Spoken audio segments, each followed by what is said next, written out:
বাচ্চা ওই লাড়া দেওয়া আছে, বাচ্চা তো জানে না যে লাড়া দেওয়া ওটা গভীর আছে, ছোট বাচ্চা জানতে পারবে তো, পাও দিয়েছে আর সরকে চলে গেছে বাচ্চা ভিতরে। দেখ আমার বেটার ওটা আলু লাগানো কাজ করছিল, ওনা আসে এই কোমর পর্যন্ত ফুড়িছে, আর বাচ্চা কান্না শুনতে পেয়েছে, বাচ্চা কান দিচ্ছে শুনতে পাচ্ছে, বাঁচাও আমাকে বাঁচাও বললো, আম্মা আমাকে বাঁচাও করছে আর কান দিচ্ছে। শোন আমার বাচ্চা বেটারা ভুলকি মেরে খুঁড়ে ভুলকি মেরে বাচ্চা দেখতে পাওয়া যাচ্ছে না, কিন্তু কান্না শুনতে পাওয়া যাচ্ছে।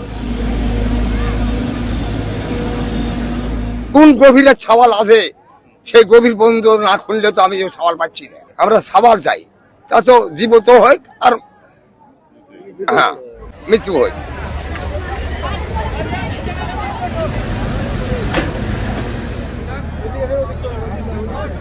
এখন 90 ফিট পর্যন্ত এভাবে ডেজার্ট দিয়ে কি খোঁড়া সম্ভব?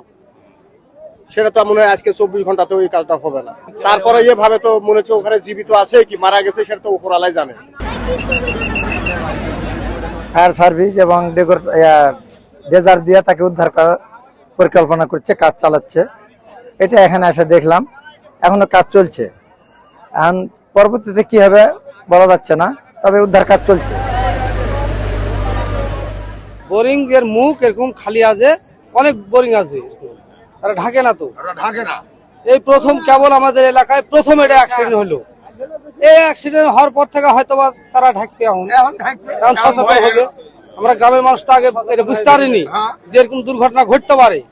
এখন দুর্ঘটনা ঘটলো, আল্লাহ দিলে এবার থেকে এখন সচেতন হবে মানুষ।